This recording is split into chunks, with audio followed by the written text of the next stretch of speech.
Hello students, last class we have discussed about the different types of conducting materials and also different types of conductors which are available, which are used in the transmission lines.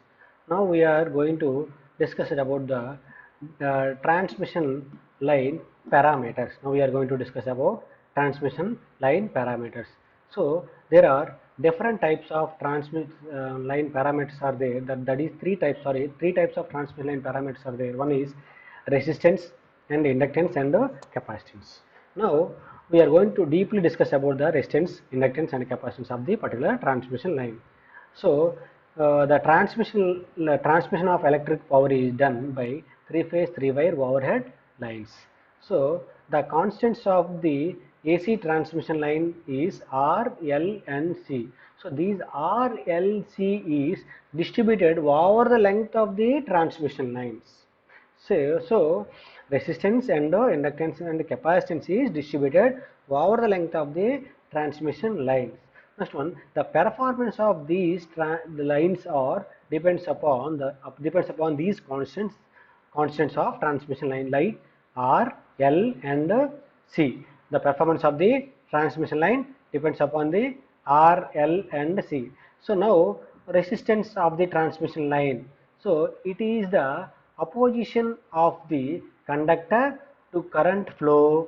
The resistance is distributed uniformly along the whole length of the line, but the performance of a transmission line can be analyzed conveniently if the distributed resistance conveniently if the distributed resistance can be considered as lumped. Means for a particular length of the line only we can consider. For that the formula for resistance is R equal to rho L by A. So where L length of the transmission line increases, that is proportional to the resistance of the transmission line.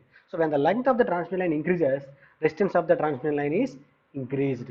So next one is the area of the cross section of the conductor inversely proportional to the resistance of the transmission line. So that the area of the conductor increases, the resistance offered by the transmission line is reduced. So when the area of the cross section of the conductor is reduced, the resistance is increases, and it is increased, the resistance of the conductor is reduced. So when the resistance is reduced, the line loss is reduced. Based on that only we can calculate the resistance of the transmission line for a particular length of the transmission line. Next, second one is inductance. When an alternating current flows through a conductor, a charging current is set up which links the conductor. Due to those flux linkages, the conductor possesses inductance. So means when a current is passing through a conductor, a charging flux is set up in the conductor. This flux linking with the conductor, so that the flux linkages is developed, so that this flux linkages possess an inductance, so called inductance of a transmission line. So formula for inductance is L equal to flux linkages per ampere, that is psi by I. So flux linkages per current. So this is the diagram for transmission line. For example, we can consider one simple diagram for the transmission line. So the equivalent diagram, that is equivalent diagram of a transmission line, where Vs is the sending end voltage, that is at generating station, where Vr is the receiving end voltage at the consumer side, so called receiving end voltage, where ZL is the load impedance offered by the load, so where R1, R2, R3, these are the resistance R1, R2, R3 distributed over the length of the transmission line between generating stations to the load centers, where L1 and L2, L3 are the inductance offered by the length of the transmission line. So equivalent diagram of the transmission line is sum of the resistance is R, sum of the inductance offered by the line is L.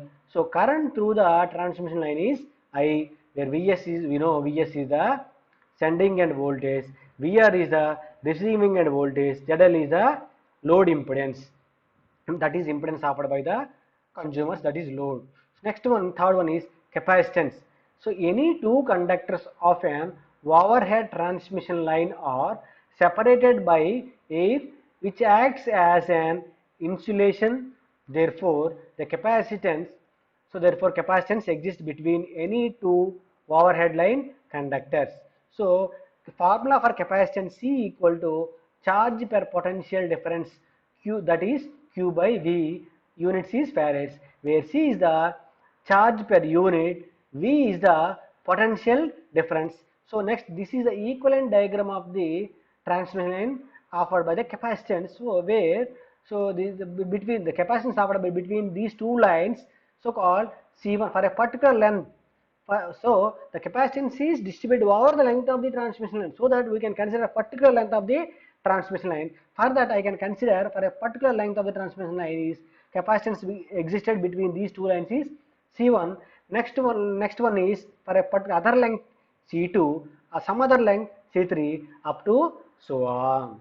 So equivalent is so capacitance offered by the total length of the transmission line is C. The current through the capacitance is IC, where IC is the charging current. So voltage sending by the sending end voltage is sending end station is Vs.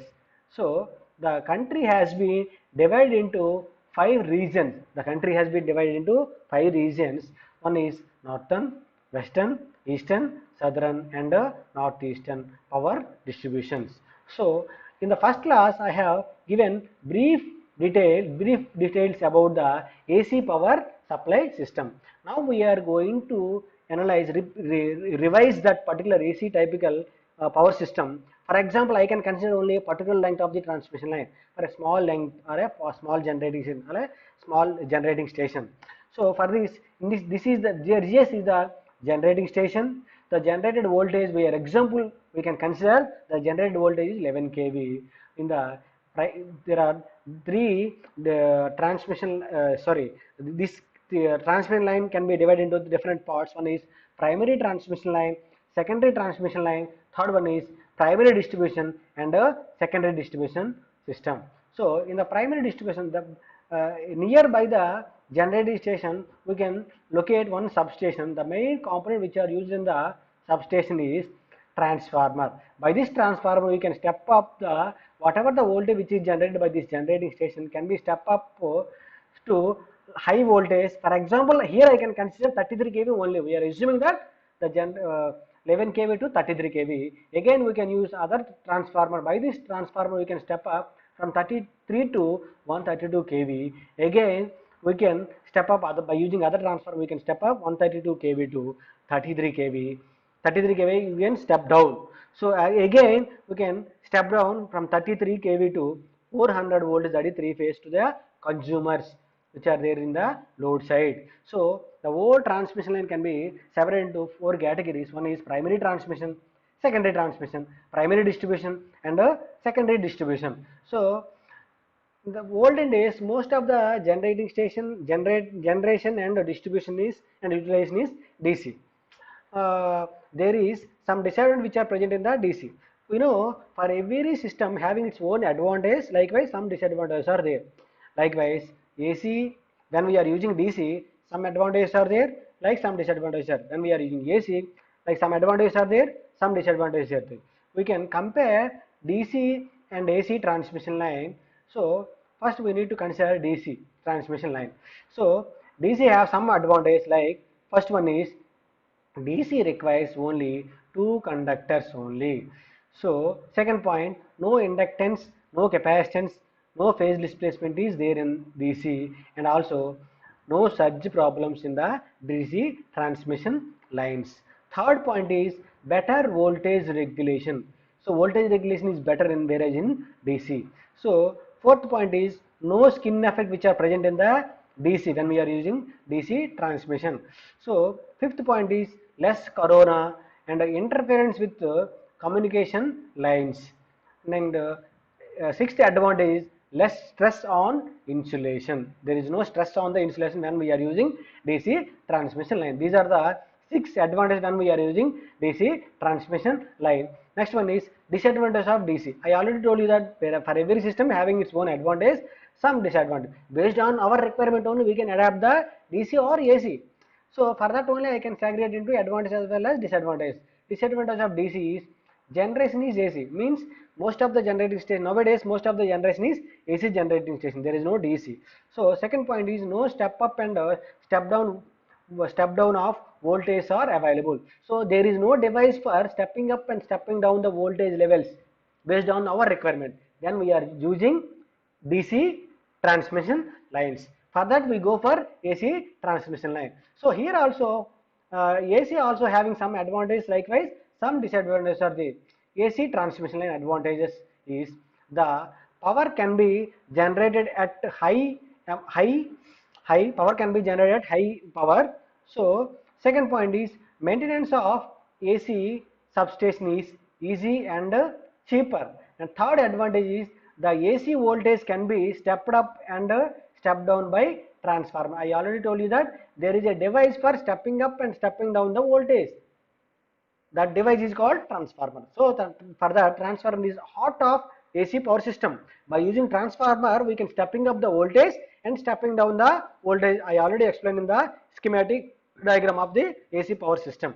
So here also some disadvantages are then when we are using DC. Disadvantage of DC, sorry, AC power transmission line.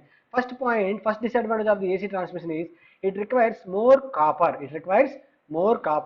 Second disadvantage is construction is complicated. So construction of the transmission line is very complicated as compared to the DC transmission, because there are different substations are there, different protection devices are there. So overall cost of the system is very high. So that the construction of is very complicated when we are using AC transmission line. Third disadvantage is due to skin effect, the effective resistance of the line is increased, not physical resistance. The effective resistance, when the length of the transmission line increases, due to skin effect, the effective resistance offered by the line is increased. That is also disadvantage of the AC transmission line. Fourth point is due to the capacitance effect, there is a continuous charging current, so power loss is more. So due to the capacitance effect exists between the two lines, the capacitance offered by the two lines increases, the charging current of the capacitance is increases, so that the power loss in the transmission line increases. So this is the fourth disadvantage of the AC transmission line. Next one is fifth disadvantage. Conductor material. These are the advantage and disadvantage of the AC and DC transmission lines. I already discussed in the previous class different types of conducting materials and different types of conductors which are there in the transmission lines. So again I can repeat this conductor types of, there are different conducting materials in the transmission lines. So the property of the conducting materials is high electrical conductivity, high tensile strength in order to withstand mechanical stress on the transmission line, and low cost of the transmission line. It should be very less cost, low specific gravity, so that weight per unit volume is very less. So next one is commonly used conductors for transmission line. So then only we can fulfill the resistance and the inductance and the capacitance, means transmission line parameters can be compensated. So when we are using this type of conducting material, so commonly used conductors for transmission line is copper and aluminum, steel, cored aluminum, galvanized steel, cadmium copper. All conductors used in OH lines are preferably standard in order to increase the flexibility. When we are using transmission line, it should be flexible, then only we can use the transmission line. These conductors must be used in transmission lines. Thank you.